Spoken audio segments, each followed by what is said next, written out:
Everybody is now on fire for the common goal. So, absolutely, it's now the right time for action. And it's an easy task for me now to announce you the next speaker. He is putting all his name, his reputation, his energy, his action into this common goal. And we can be very proud that he holds this conference in Vienna, Austria. Gathering partners, initiatives, money, your action for the common goal of implementing a new energy mix. Everybody is happy that he's back in Austria and raising the new ideas with this conference, with this R20 conference. Please welcome again the founder and leader of the R20 initiatives, Mr. Arnold Schwarzenegger.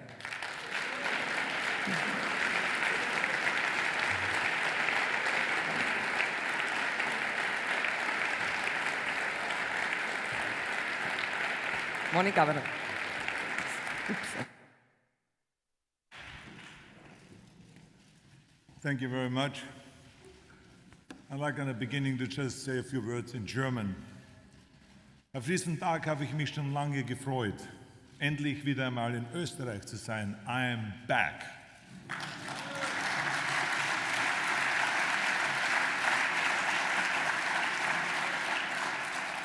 Und auf dem Flug hierher habe ich sehr lange und sehr intensiv an meine Kindheit in der Steiermark gedacht, an die kalten Wintertage. Mein Bruder und ich mussten Wasser vom Brunnen holen und Holz in die Küche tragen, damit wir es dort warm hatten. Aber es war sehr schön, wunderschön.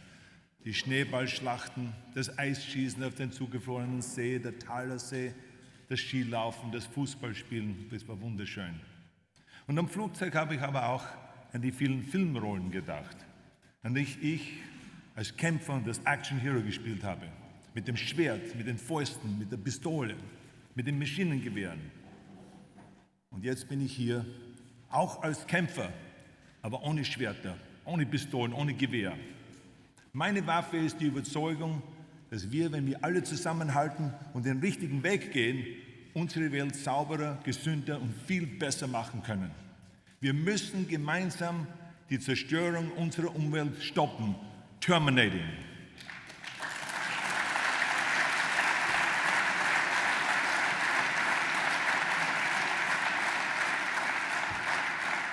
Und deshalb sind wir hier und darüber werden wir hier heute reden.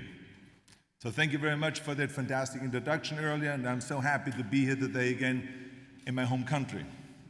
You know, when I was growing up in a little farmhouse in Thal, if you told me that I would be standing here co-hosting an energy conference with the Chancellor of Austria, I would have thought that you were insane.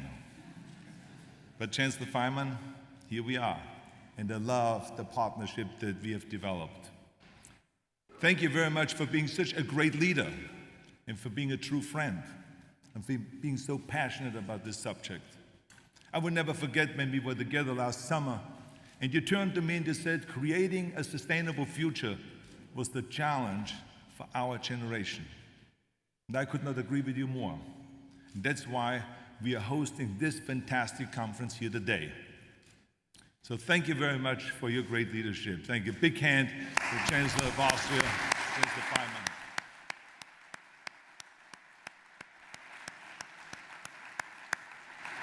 I also want to say thank you very much to Prime Minister Ponta from Romania for being here today and for his great leadership and interest in fighting global warming.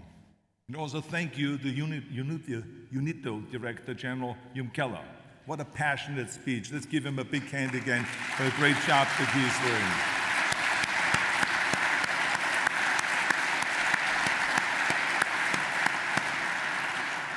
I also want to say thank you to European Commissioner President José Manuel Barroso for your participation here today and for your great leadership and for your passion. Let's give him a big hand also. Thank you.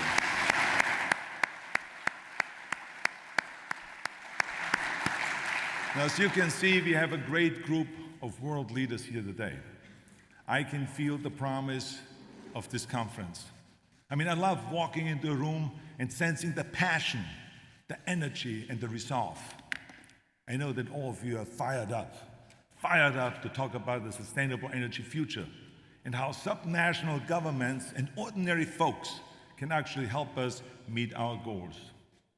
We've had great discussions at conferences like this in California and all over the world, but it seems to me appropriate to have this conference right here in Austria. Because like California, Austria is a hero for the green movement. And I'm so proud of Austria for what they've done. Of course, I'm honored to call Austria home. When I was a little boy in Austria, all I could think about was moving to America and to be the greatest bodybuilding champion in the world and to make millions of dollars and to be a leading man in the movies and action hero on a big silver screen. All my dreams, luckily, became a reality. But I never dreamt that the biggest battle that I would be fighting would be in the real world, fighting for a green energy future. Green energy wasn't even in my vocabulary then. But there's no question that growing up here in Austria made me appreciate the environment. In my house, we knew about sustainability and conservation before they were hip. We called them necessity. We also grew up loving nature. It was our playground. We didn't have video games or television or iPhones or iPads or any of that, but we had the rolling hills. We had the castles, the ruins, and the beautiful lakes like the Thallersee.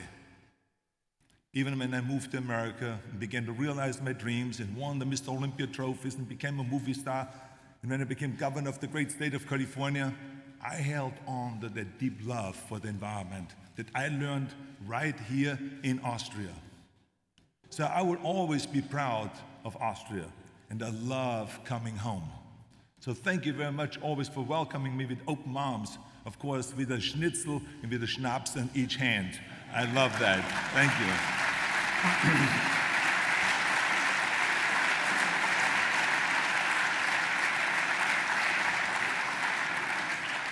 Now I know that we have a lot of clean energy ideas to discuss here.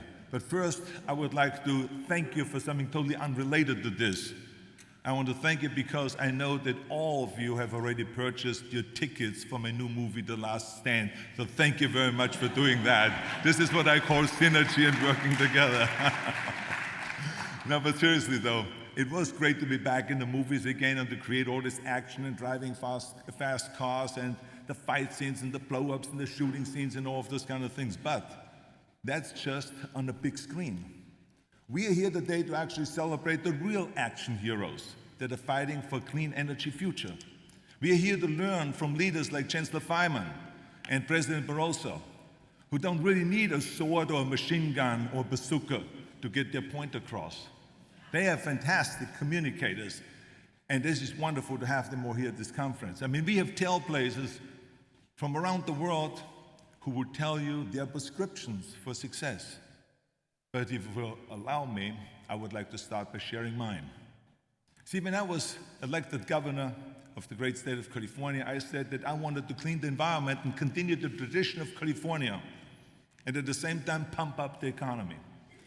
But environmentalists were a little suspicious because they couldn't understand that a conservative would be even involved in something like that. Environmentalists protested on the beaches where I made the announcements. People called me a liar and they said that I was just spewing false campaign promises. They didn't think that a conservative or Republican would care about the environment. But I believed in the new way of politics. In the old politics, issues were sharply divided along partisan lines. I rejected that. I realized right away that these divisions are maybe great for the political parties, but they do nothing for the people. It wasn't easy at first, of course. When I said I wanted to work, for instance, on healthcare reform, people said, Arnold, you're a conservative. Conservatives don't touch healthcare. And when I started putting together a package of education reform, they said, Governor, education is not a Republican issue. And I'm sure you guess now, and you can guess what they said when I started pursuing a green energy agenda. It didn't go over very well with my party, let me tell you. But to me, it was very simple. There weren't really conservative roads or liberal roads. We all drive on the same roads.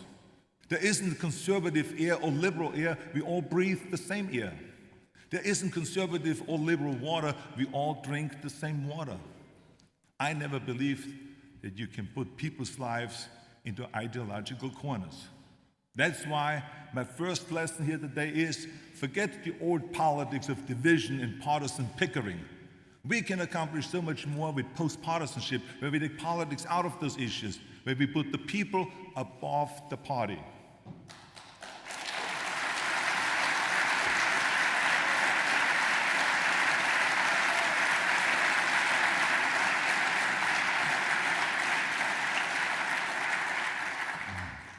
I mean, let's not forget, politicians are public servants, not party servants. That's how we accomplish.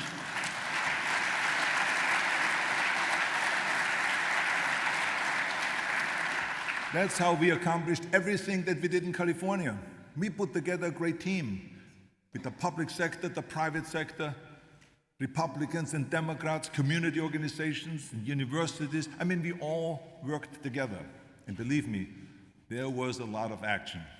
From the tailpipe emissions reductions to the million solar roofs, to our renewable portfolio standard, which is now 35%, to building the biggest solar plants in the world and completing the first power line exclusively for renewable energy, to our historic climate change law, AB 32, where we made a commitment of reducing our emissions by 25% by the year 2020 and 85% by the year 2050.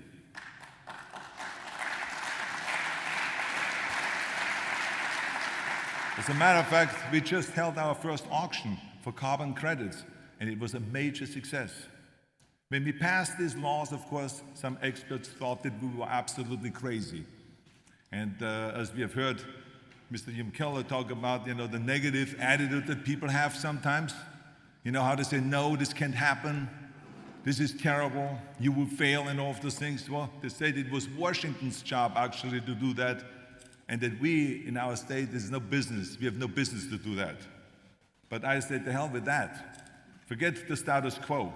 We're going to go show leadership, and we're going to move forward. We're not going to wait for anybody.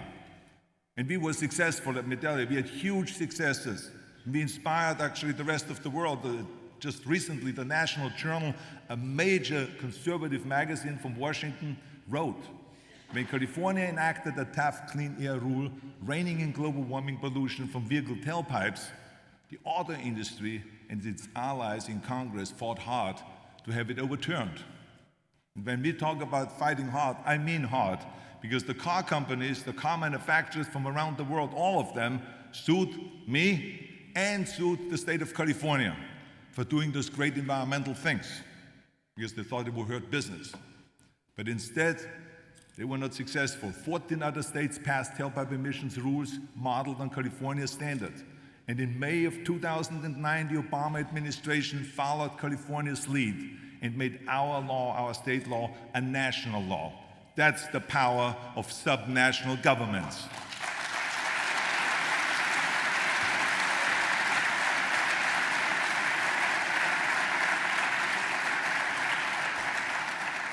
That brings me to my second lesson. The old way is to wait for the capitals or an international agreement to create a sustainable energy future. It's over. I mean, we believe in a new way, in moving forward at a subnational level. We can't be paralyzed, whether you're waiting for an international agreement or for federal action or anything else. It's time to move full steam ahead. Hope for those things, yes, but don't wait on them. I hope there's an international agreement, a Keynote 2, just as much as anyone else. I mean, as you know, I love sequels, right? And I know that if anyone can bring all of the nations together, it is UN Secretary General Ban Ki-moon, who is a great leader, very passionate about that. He pushes this issue all the time, and he's a great friend. We are here to help him any way we can. But there isn't just one path to a green energy future. There are many roads to take us there. Many, many roads. We should have no stone unturned. I believe that we must continue to move forward at the subnational level, in the states, in the provinces, in the cities, in the private sector, in the academic sector, and in the nonprofits. We should be defined by our movement, not by our hesitation. We have examples of this type, of course, of movements all over the world. As a matter of fact, we're in the perfect place right here in Austria. Right here in Austria, there's great heroes. Right here in Austria, there's great action. You don't even have to look far. I mean, they are moving forward on a sub-national level here. I mean, I've talked many times about Gössing, where they have a great revolution. They had a great revolution this last few years. And my friend Mayor Vadaj was the leader of that. He's here somewhere in there. Can you stand up so we can say hello and to give him a big hand for his great leadership right there? Mayor Vadaj. He was the leader. He guided Gössing. What a great man. Thank you very much for being here. Thank you for your great leadership. But if you don't mind, Mayor, today I don't want to talk so much about Gössing. I want to talk a little bit more about Burgenland. I hope you don't mind, because Burgenland is world famous, of course, for its delicious wine. They have good wine. I hate to say that because when you come from California, you want to sell as much California wine as possible, but I mean, Burgenland has great wine. I love it. But soon, it will be famous for something completely different. It's wind. You have heard the Chancellor talk about it earlier. In 1997, Burgenland produced exactly 0 megawatts of electricity. The entire state relied on outside sources of its power. And since then, they've created a vision. And they had the courage. They had a plan. And Burgenland has now invested in ways to harness its tremendous wind power. They are hopeful that later this year, 100% of their energy needs will be fulfilled by their own renewable sources. Think about that. In 16 years, they went from generating 0 emission to 0 power to now 100% power. Let's give Burgenland a big hand for having the courage and moving forward in a big way.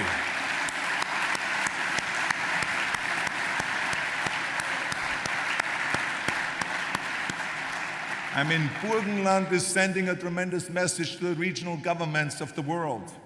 Don't wait. Create your own action. See, it was in that spirit, actually, that we launched the R20, our international environmental organization, last year.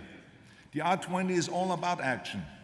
It brings together regional governments, community organizations, corporations, and educational institutions to create strong green economies around the world.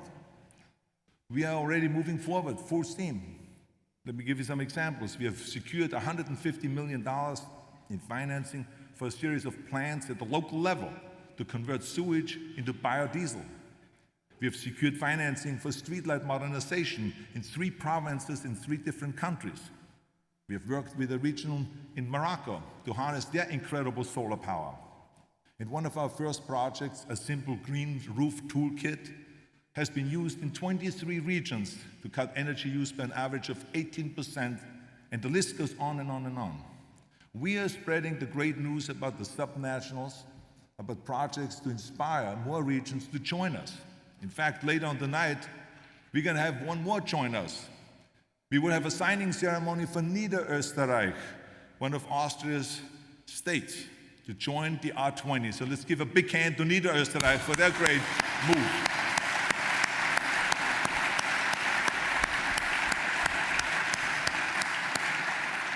I want everyone to know that they can accomplish what we did in California, and what they have done in Gössing, and what they're doing in Burgenland, and what they're doing all over Austria. I want everyone to know they don't have to wait. You don't have to wait for an international agreement or for federal laws to change. I want to spread this message all over the world, which brings me to my 3rd lesson. If we are going to inspire the world, it is time for us to forget about the old way of talking about climate change, where we crush people, where we overwhelm people with data and with guilt. There's a new way, a more sexy, a more hip way. Instead of using doom and gloom and telling people what they can't do, we should take them to make them part of our movement. Let's bring them into our movement and tell them what they can do. I mean, I still drive my Hummers. I would never give them up. But now they are powered on hydrogen and on biofuel. You see, technology. The same is with the Tesla sports car or the Mercedes SLS, the new one. All battery, all electric, or the Chevy Volt. These are beautiful, luxurious cars, but they're clean cars. That's just 3 out of hundreds of options. Almost every manufacturer now has a green model. As a matter of fact, when I arrived here in Vienna yesterday, there was outside of the airport waiting for me a Renault Nissan. Beautiful car. I get into this car, it takes off, great speed, great acceleration. So I said to the driver, I said, how is this car powered? He says, all electric, 100% electric.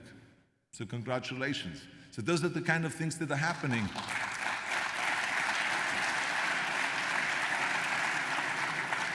We need to send a message that you can live the same life, just with cleaner technology. I mean, you still can have your jacuzzi, just install a solar panel. You can still use your air conditioner, just use a smart thermostat. You can still watch your flat screen TV, just have a more efficient model. The technology is there, and instead of lecturing people that they are part of the problem, we can inspire them to be part of the solution. That's people power. We know how well people power works. I mean, we saw it in California. The people have been our partners in conserving energy and using clean sources of power for years. Because we have the people on our side, California is now 40% more energy efficient than the rest of the United States. Just to show you, if the rest of the United States followed our lead, the country could close 75% of its coal-fired power plants. Now that's people power. It's all because the people are our partners. That's why we are at this conference here today, and that's why we will have conferences like this all over the world. Because this is no different than when I used to promote fitness and health and weight training. You got to talk about it over and over, decade after decade, then eventually you're going to be successful. And now you have gymnasiums everywhere, in every hotel, in every sports field, every sports club, every sport, every athlete, everyone is working out with weights because our crusade was successful. We want to inspire the people to discover their power and flex it. When you walk away from here today, I just want you to remember those 3 things that I talked about. 1, don't get stuck in ideological corners. Do what's best for the people and be a servant, a public servant, not a party servant. 2, stop waiting for international treaty or federal action. Embrace the power of subnational governments and individuals. And 3, stop telling people what they can't do. Tell them what they can do and enlist them in our movement. If we can do those 3 things and embrace this new way, make no mistake, we will move forward and we will be successful. We will break our dependence on fossil fuels. We will convince the world to embrace clean energy technology, and we will reach our goal of a sustainable energy for all. I can't wait for that day, let me tell you. I can't wait to celebrate with all of you that day. And I can't wait to tell our children that we were part of this great battle, of this great crusade. But not with swords or with machine guns or bazookas. We will win this battle because of our vision, with our passion, and with our resolve. So thank you very much for your attention. Thank you for your hospitality, and thank you for your great leadership. Thank you.